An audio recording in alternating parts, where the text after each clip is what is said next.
Those of you who have been with us for a while know that it's one of my hobbies, one of my favorite hobbies actually, to call out the lies of anti-opioid zealots. What better way to honor Pain Awareness Month, which is the month of September, other than using their own words to prove their lies? The idea of it makes me giddy. And I don't know, maybe I'm addicted to it. You tell me. I'll have to ask Anna Lemke to see if I need a dopamine fast from proving their lies with their own words. But let me tell you, in addition to Anna Lemke, there's one other zealot more deserving of our attention, and that is Dr.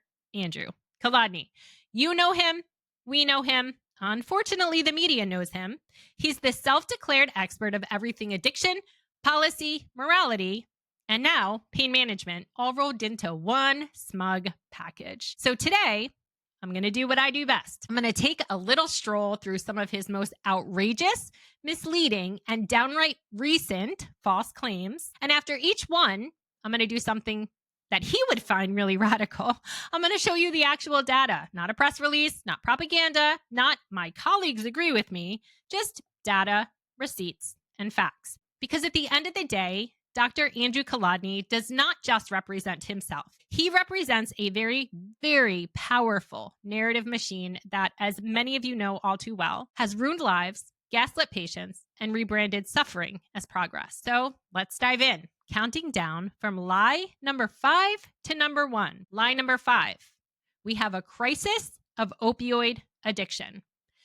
So let's begin with Dr. Kolodny, and he explains how he believes the opioid crisis should be framed. In this clip, he says a group often frame problems to serve their agendas. And then in the very next breath, he does exactly that. And he says it with such a smug confidence, the confidence of someone who knows the media will never, ever ask follow-up questions. So first, let's hear it from his mouth in this clip. And I did have my pick for this clip because this lie is in every single one of his talks. He's been saying this for at least a decade and a half, over and over and over. This one is from a farmed out webinar, ironically called False Narratives and Manufactured Controversies. And spoiler alert, the right way to frame the crisis? Well, of course, that's whatever helps his side win the lawsuits and push the box zone. I am going to play this clip for you now. Framing the opioid crisis, because how a problem is framed is really important when talking about strategies for addressing the problem. And groups with their own agendas will sometimes frame a problem in a particular way, and sometimes frame it the wrong way if it will further their agenda. So what is the right way to frame the opioid crisis? Well, when you look at all of the different health and social problems, for example, the soaring increase in overdose deaths, the increase in children winding up in foster care because of their parents' addiction, the increase in neonatal abstinence syndrome, the impact on the workforce. These are all the health and social problems that we're really referring to when we talk about the opioid crisis. And it's really important to understand that what's driven these problems has been a sharp increase in the prevalence of opioid addiction. In other words, the opioid crisis should really be understood as an epidemic of opioid addiction. Studies of opioid overdose decedents indicate that the vast majority were in fact suffering from opioid use disorder prior to death. The right way to frame the problem is as an epidemic of opioid addiction. He cannot know that statistic because it's not counted. They do not go back through the deaths and see who was in the PDMP, who took a prescription from their doctor, who was diagnosed with opioid use disorder, who was just using drugs illicitly and died. He can't know that statistic, but he claims to. So you heard him, right? The opioid crisis should be understood as an epidemic of opioid addiction. I mean, that's his framing. And framing really matters, especially when you are trying to scare the policymakers and influence juries. And of course, he's made millions upon millions upon millions to spread this narrative, paid by law firms. But when he's pressed for evidence of that skyrocketing addiction rate during a formal debate, well, things start to fall apart. Well, actually, this isn't Kolodny, but Dr. Few Berman. In this next clip, this was a debate that was supposed to be with Andrew Kolodny. So we're including it in the Kolodny lies because, as you'll hear, Few Berman, his stand-in from Prop, since he was too chicken to do it. Well, I don't know that he was too chicken, but he was supposed to do it. And then all of a sudden she was his stand-in. So I don't know the reason for that. So I'll just say I speculate that maybe he was too chicken to do it. But clearly She didn't know how to defend the lie. So I want you to watch this. It's a stammer fest from Dr. Feuberman. This is actually one of my favorite clips. This is at the Soho Forum debate when she gets asked for evidence that addiction increased. And this is Jacob James Rich, who has been on our podcast. Love him. He's the best. Hi, I'll be very concise, and I am an analyst at Reason, so I'll give that affiliation out there because it does have bias. Real quick, what is your evidence, Dr. Feuberman, that addiction has increased over the last 20 years? The data that Dr. Singer cited, that's from the federal government. It shows pretty stable rates of heroin plus pain relief for addiction. What are the time series that show that addiction has actually increased with the prescribing? There's plenty of evidence from the government about addiction increasing. About addiction increasing. So, an addiction to the addiction rate to prescription opioids has been more stable. But as I've already said, the street drugs are. People, start with prescription opioids and then end up going to street drugs. We actually don't know what the rate of addiction is because there's so few people who enter treatment. So we can use the number of people who enter into treatment as a proxy, but that's something that we really we need to have more data. We need to have more data on the exact numbers.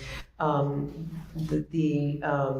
have been some small studies that have been done in Massachusetts, for example, that found that about 5% of the population has opioid overuse, has opioid use disorder, but we lack some of those national numbers. You want to address the question? Everybody saw the slides I put up. That's from the government. It's a flat line. And Germany's data is the same. And they're the second highest opioid prescribing country in the world. Okay, so I have absolutely no idea what I just heard. Maybe you do. But according to Feuberman, we actually don't know what the rate of addiction is. So cool. We just wrecked millions of people's lives and declared a national emergency based on what? Vibes? I mean, you literally just said you don't know what the number is. So what are you using as evidence for this opioid addiction crisis? And his point was that it's remained stable, right? The number of opioid addicted people has not increased much in this country at all. But you know what? This was the debate. This was their chance to bring the data, and they couldn't do it. You know why? Well, that's because the data doesn't exist. And when the data doesn't exist, you most certainly cannot bring it, no matter how hard you try. So now let's look at the actual data on opioid addiction, which we brought because it's just what we do here at the Doctor Patient Forum. We bring you facts and evidence. We don't just make random claims. But here's what the National Survey on Drug Use and Health, the NSDUH, shows over the past 25 years. The NSDUH has tracked opioid addiction for a few decades now. And if Kolodny were right, we'd see a massive spike during the 2000s and the 2010s. Here's what we see instead. In 2002, 0.7% of the population was considered opioid addicted, and this was based on the DSM-4 criteria at the time. 2003, 0.6%, 2004, 0.7%, 2005, 0.7%, 2006, 2007, 2008, 0.7%, 2009, 2010, 2011, 2012, 0.6%, 2013, 0.7%, 2014, 0.6%, 2015, 16, 17, 18, and 19, 0.7%.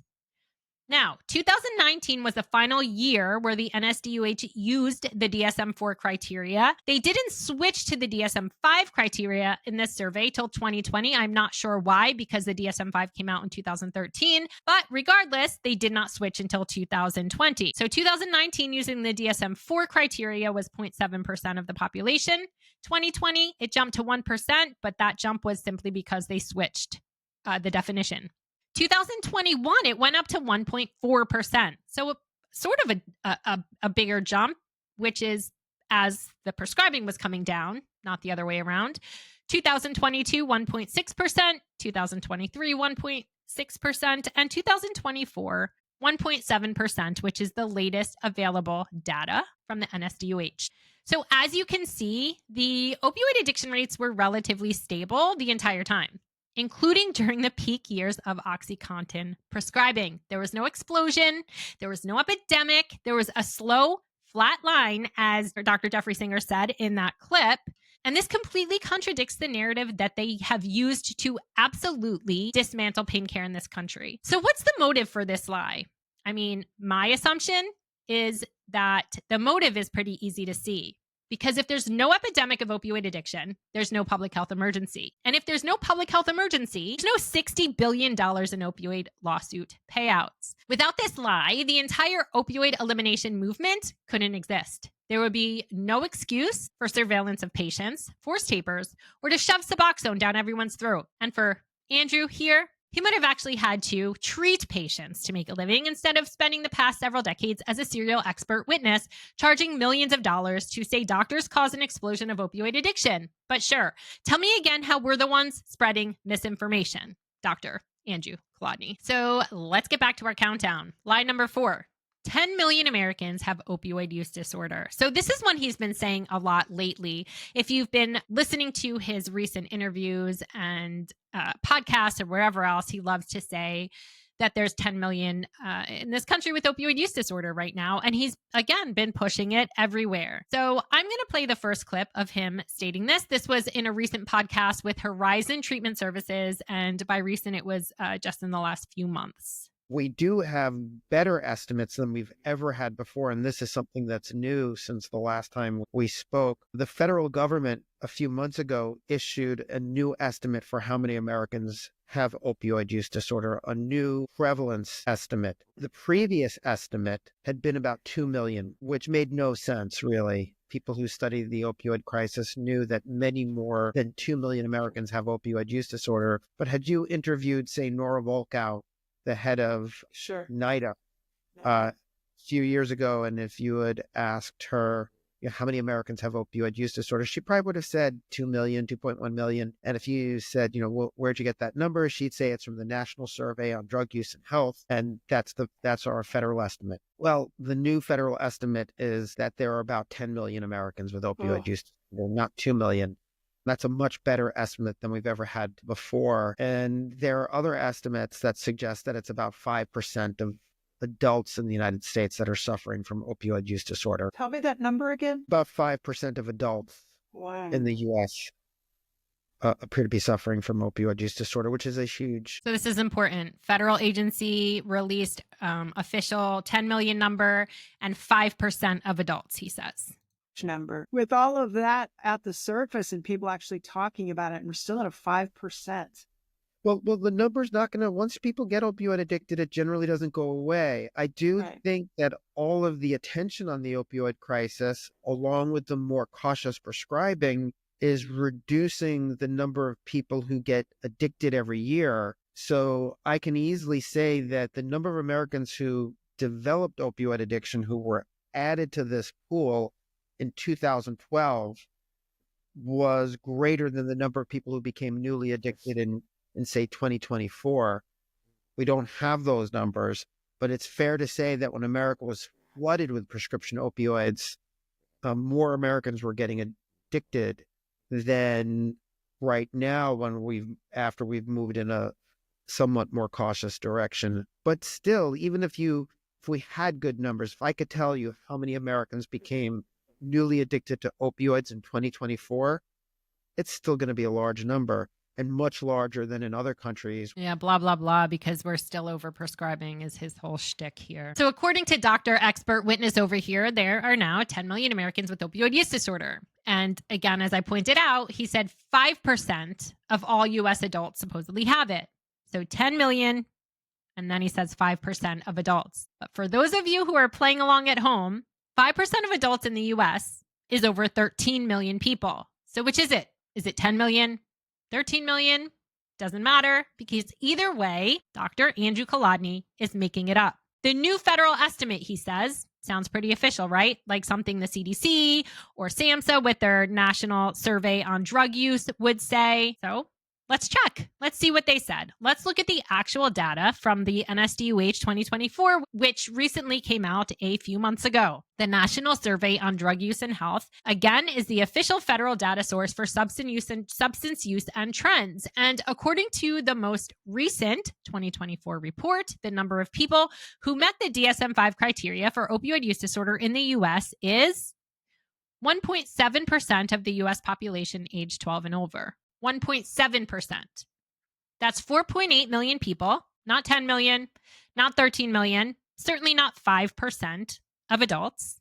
So I don't know. I know that math is hard for Andrew, but 1.7% does not equal 5%, and 4.8 million does not equal 10 million. No federal agency, not SAMHSA, not NIDA, not the CDC, not even the White House has published an estimate that 10 million Americans have OUD. It just doesn't exist. If it did, we'd link it.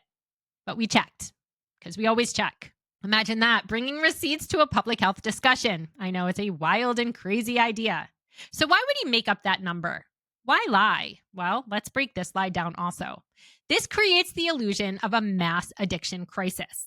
Something dramatic enough to justify tens of billions in litigation and settlements. It justifies pushing Suboxone and calling for universal medication for opioid use disorder, mostly Suboxone, even when many people don't need it or want it. This part again. And also that lovely statistic they love to repeat by saying something like only this percentage of people with opioid use disorder are on Suboxone or are offered Suboxone in this country. Well, lying about how many people should have Suboxone by saying this many people have opioid use disorder, it makes that statistic sound worse, right? So just even the statistic can be used to fund more pushing of Suboxone.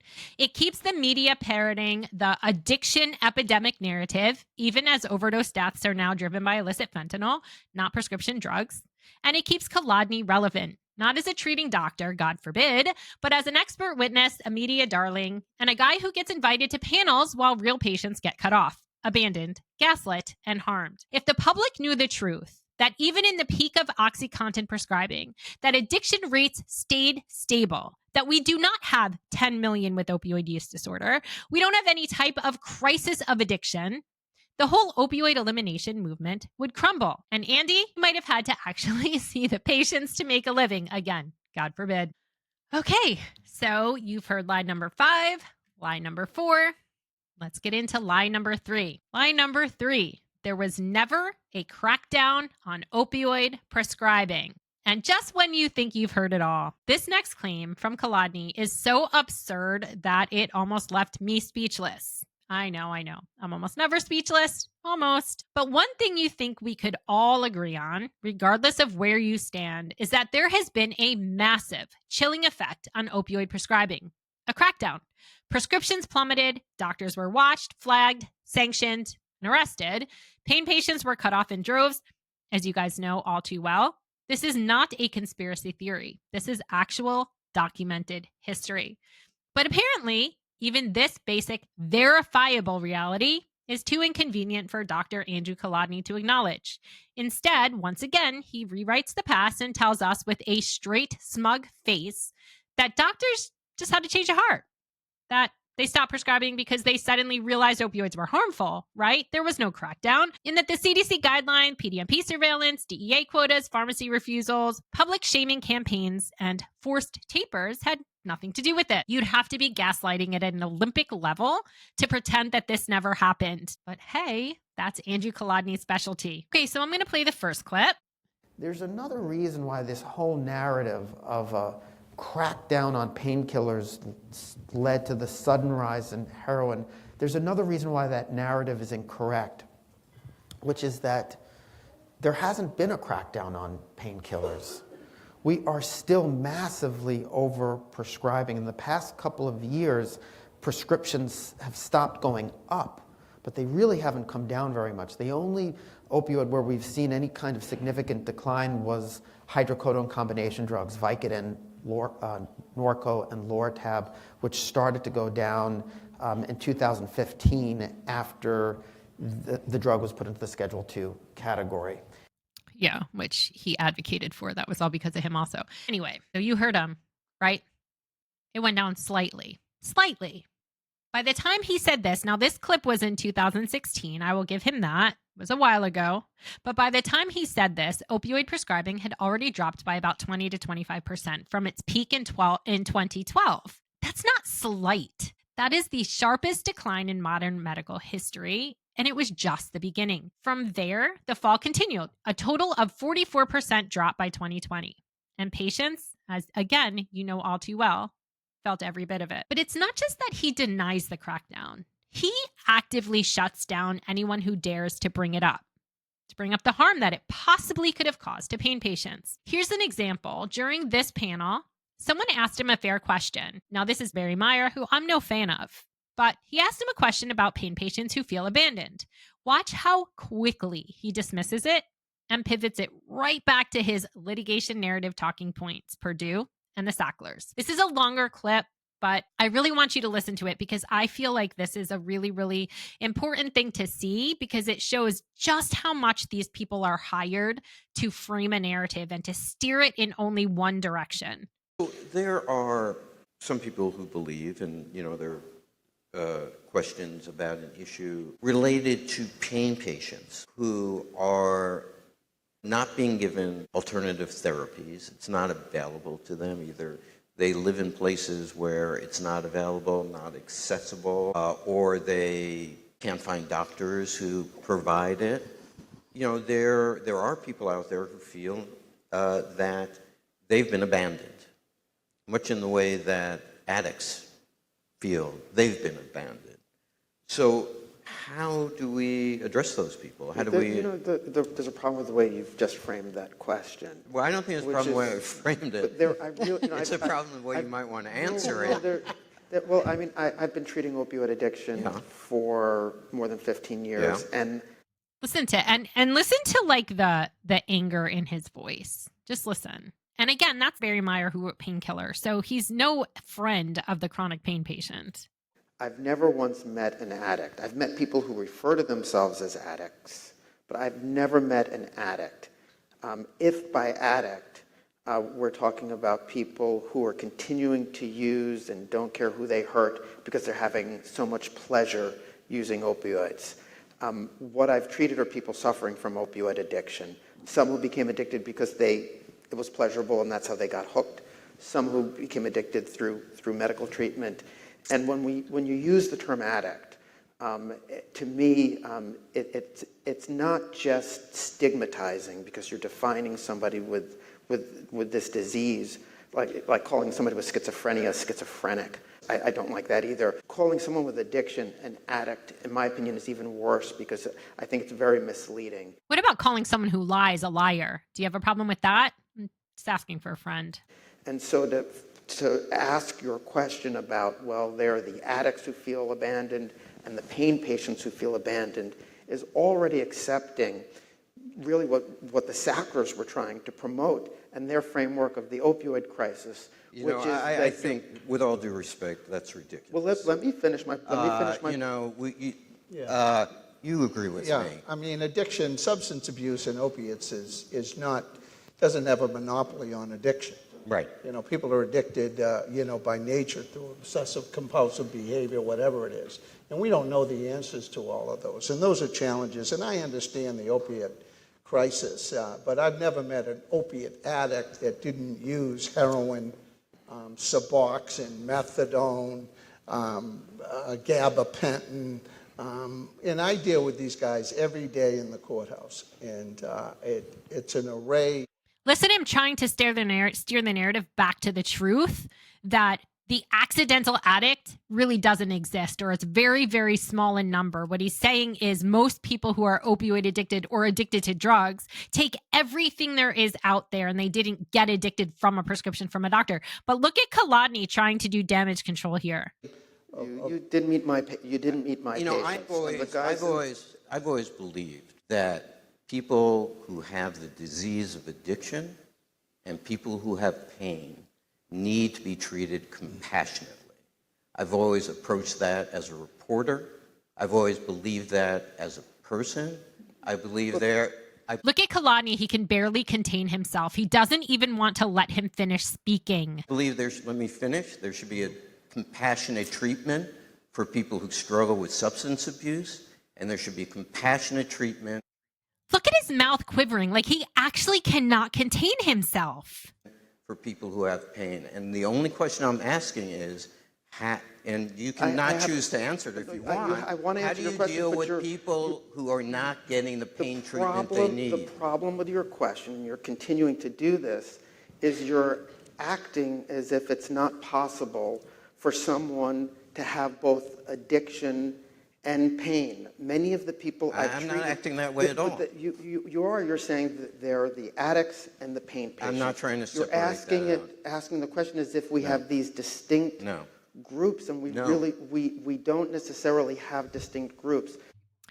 It is very clear what Barry Meyer was asking him. And again, I'm not a Barry Meyer fan, but come on. He was programmed and paid to push a narrative. And that is exactly what he is doing. There are many people who've become opioid addicted, some because they took it because they liked the effect, some because they were suffering from chronic pain.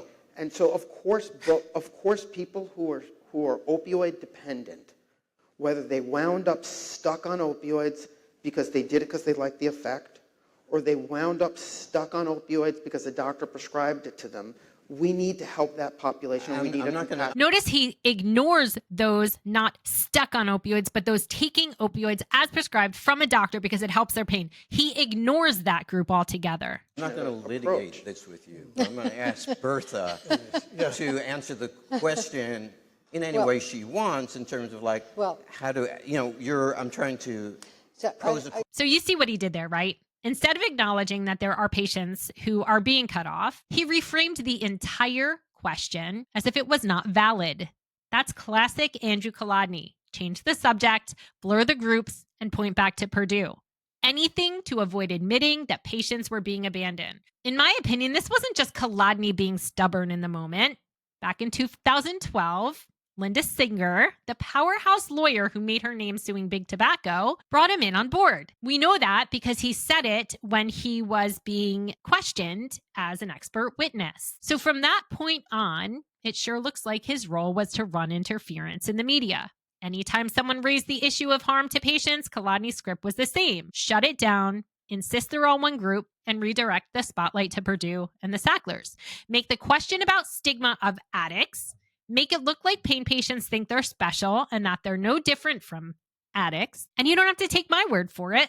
Again, even Barry Meyer, that Barry Meyer, who practically built his career telling the Sackler story, got very visibly annoyed during this exchange. If even he was frustrated with Kolodny's dodging, I don't know. That tells you a lot. It told me a lot anyway, and it actually makes me want to reach out to him and ask him about that exchange. But if that's not enough to convince you that this is a lie from Kolodny, let's hear from the people who actually did the cracking down. I'm going to play a clip from a retired DEA agent. The punishment by the state and then finally the feds was so harsh on pills. They were doing such a hard crackdown. A hard crackdown. That people started to say, you know what, I'm not even going to go that way. Doctors now were way too shy to start writing prescriptions because they, once they saw a bunch of them going to jail and it was stacks and stacks of these losing their lives, they said, you know what, we're going to chill. That definitely right about 2014, 15, we saw the downscale there. And then all of a sudden, boom, fentanyl comes into the market. Because now you have all these addicts. You might not have doctors writing scripts, but you have a bunch of they're cross-lacing, Not just opioid addicts, but you have a bunch of pain patients who are also cut off of their medication who need prescriptions. I love how they completely erase us from anything, but that's a different discussion. I don't know. I guess Kolodny just knows better than a retired DEA agent who actually helped run the crackdown Kolodny is ignoring. This is one of his most brazen attempts to rewrite history. He's not just twisting facts. He's gaslighting an entire medical and patient community here. So once again, like we did with the other lies, let's talk about why lie. Why deny the crackdown? Well, because admitting it means admitting his narrative has caused real harm. This country did exactly what Kolodny and Prop demanded. They slashed prescribing, They pressured doctors. They pressured insurers. He promised addiction rates would fall. He promised overdose deaths would come down, but none of that happened. Prescriptions collapsed, yet addiction rates didn't fall. Overdose deaths kept climbing, and patients who used their meds responsibly were abandoned and left to suffer. Admitting harm would be admitting opioids have benefit. And this is an important part, because admitting they have benefit would have been devastating for the lawsuits. If he admits there was a crackdown, he has to admit his plan failed. He has to admit people were harmed, and he has to admit that the only ones who benefited were the opioid elimination profiteers, the treatment industry, the Suboxone pushers, the consultants, and good old Andy himself and his prop pals cashing in as expert witnesses. So instead, he rewrites history, pretend there was no crackdown, and suddenly, there are no victims and no opioid reduction, no accountability, and no reason to undo the damage because, well, the damage doesn't exist. So no, this is not just Andrew Kolodny being sloppy. This is a calculated lie designed to erase harm, deflect blame, and keep Prop's agenda marching forward. And if there was no crackdown, there's nothing to undo. No reason to listen to all of us crying out for help. No accountability for the people who caused it.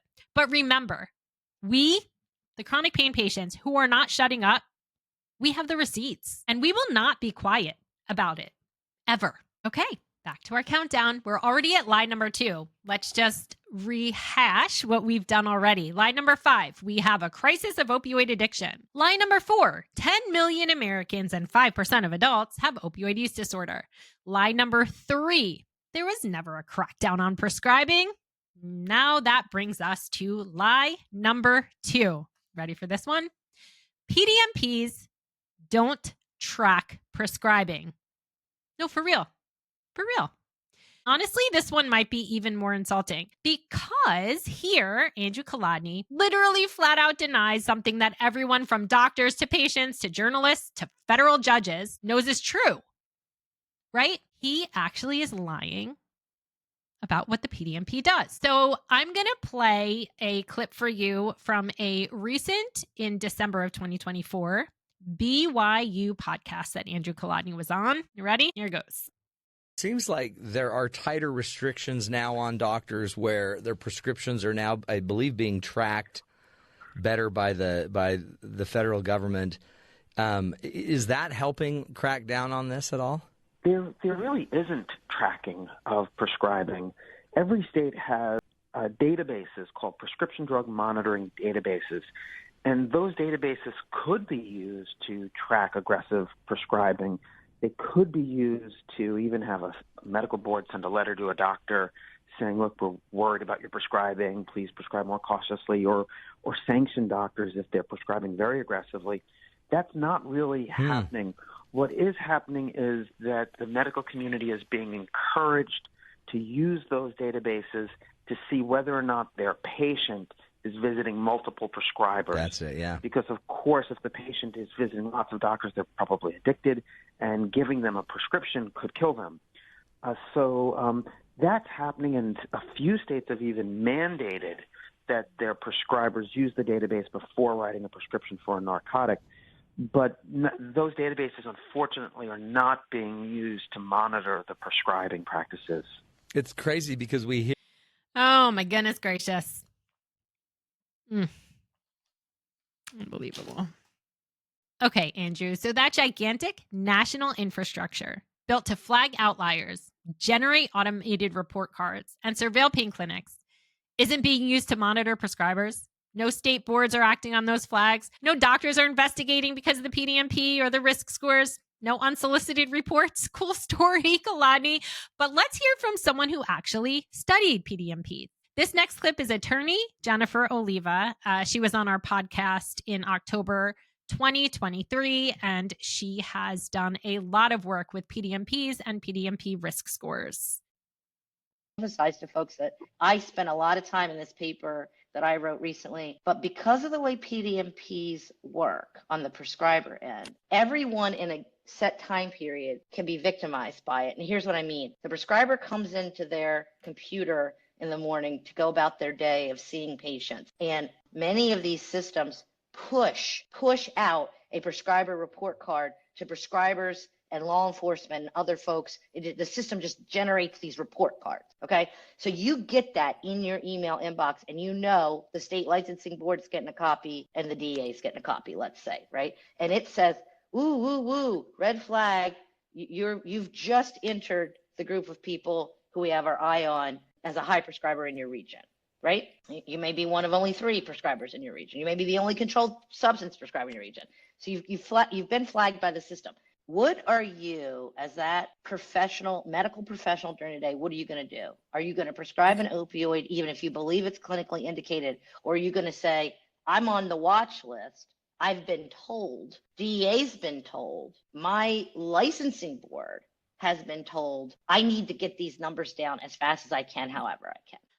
Sounds kind of like monitoring, punishing, intimidating, flagging prescribers, but I don't know. Maybe you think that Jen Oliva isn't right here. So let's check the federal government's own training materials. This clip is from a COSSUP presentation in 2023-2024. COSSUP is Comprehensive Opioid Stimulant and Substance Use, and they are funded from the BJA. So these are actually funded by our Department of Justice. And I'm going to play this clip here. Unsolicited reports are also available to the regulatory licensing boards and law enforcement in some states. If the PDMP, based on their criteria, identify patients that are potentially engaged in doctor shopping or criminal behavior, potentially, they can send that out to law enforcement for further investigation.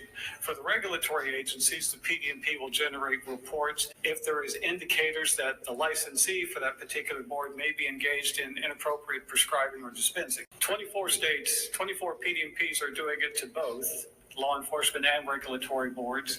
11 are doing it for the boards only, and 4 are doing it for law enforcement only. So 24 states sending reports automatically based on PDMP data. This is not hypothetical. This is not a conspiracy theory. That's a standard feature of the PDMP, and it came right from COSSUP, the Comprehensive Opioid Stimulant and Substance Use Program. This is funded by the Department of Justice. And here's the kicker.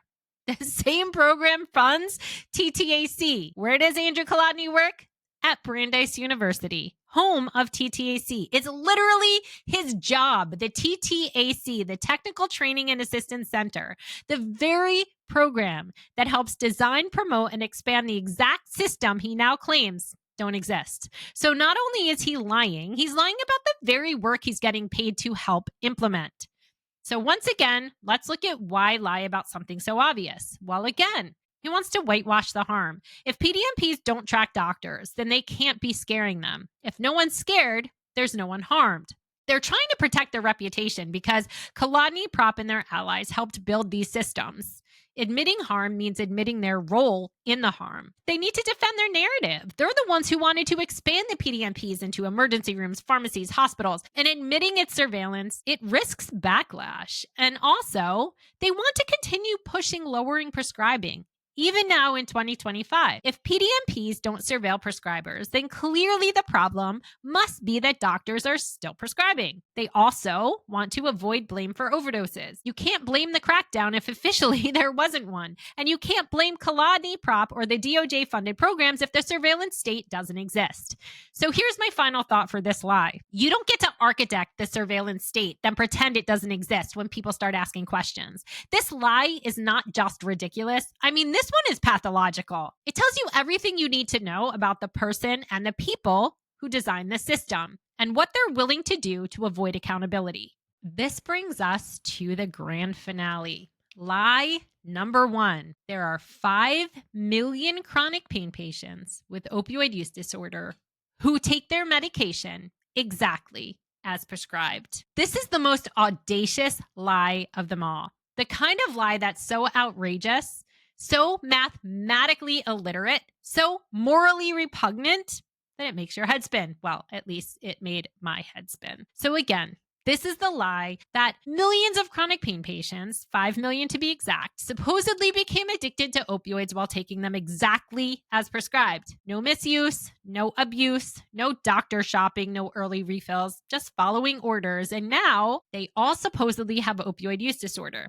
And this lie is everywhere. Podcasts, articles, Capitol Hill hearings, and of course, it's coming straight from the guest of honor today, Dr. Andrew Kolodny. But unlike some of his other lies that are spun or exaggerated, this one is a complete fabrication because the data for what he's saying, the data to prove him wrong, it actually exists and it's public and it's current and it absolutely torches his narrative. So let's listen to 2 clips and then I'll comment. First clip. There are, I actually know that there are about 5 million Americans with opioid use disorder who are getting their opioids from doctors. The majority of them are taking their opioids exactly as prescribed. For many years, we were told to think of the patient who's on opioids, who might have opioid use disorder, as being a small subset of the patients who misuse, who don't take as prescribed, that a subset of the misusers have opioid use disorder. What this is telling us is that 62% of people who take the opioid exactly as prescribed meet criteria for at least mild opioid use disorder.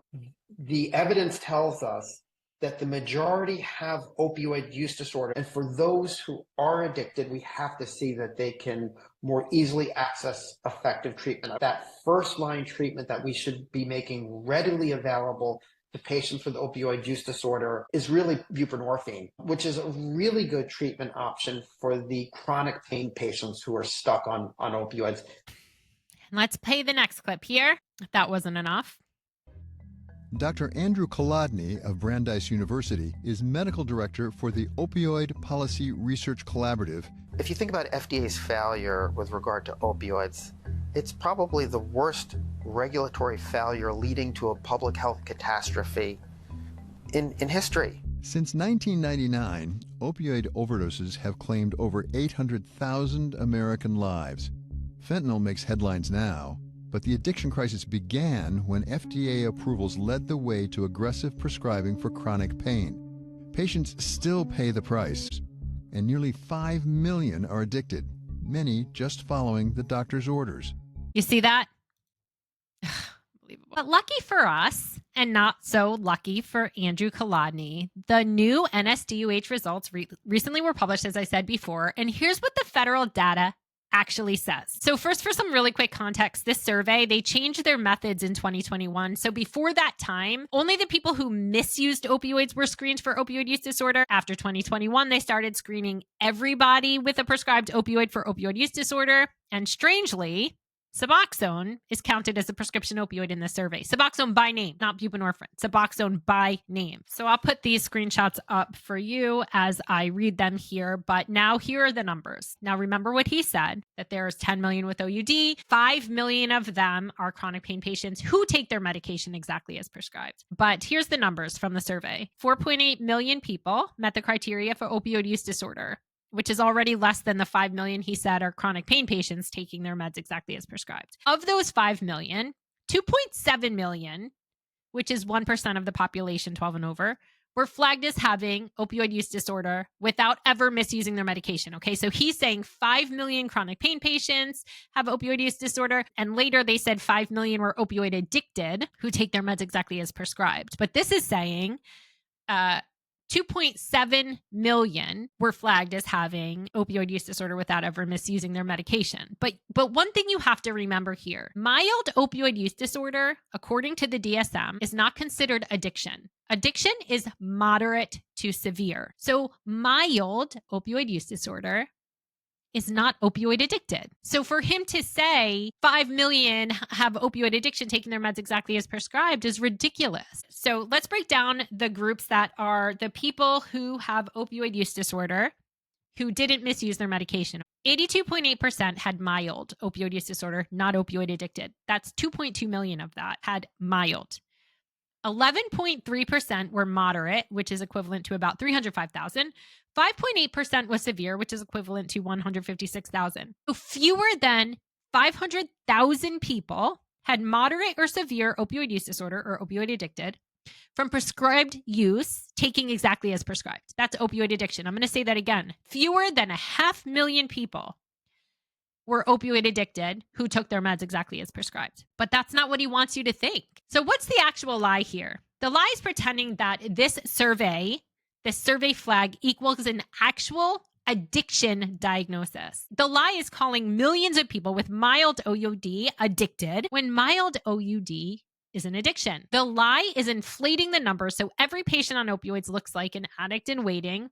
The lie is the concept of the accidental addict. So let's recap here. Kolodny claims that there's 5 million pain patients who are currently addicted while following doctor's orders. But the actual data showed that that's really just 2.7 million, according to the recent 2024 NSDUH results. But over 80% of that 2.7 million were mild cases that don't meet the addiction diagnosis threshold. So I'm going to read a quote to you in a minute from Maya Solovitz. She gave me about this because fewer than 500,000 actually resemble anything to do with addiction. And even that's probably inflated. And as Maya explains here, addiction is equal to substance use disorder, moderate to severe, what used to be wrongly called dependence. SUD, mild, is what was formerly known as abuse, basically the equivalence of college binging, which can be risky, but most people outgrow it. Most people outgrow addictions too, but even more outgrow college binging.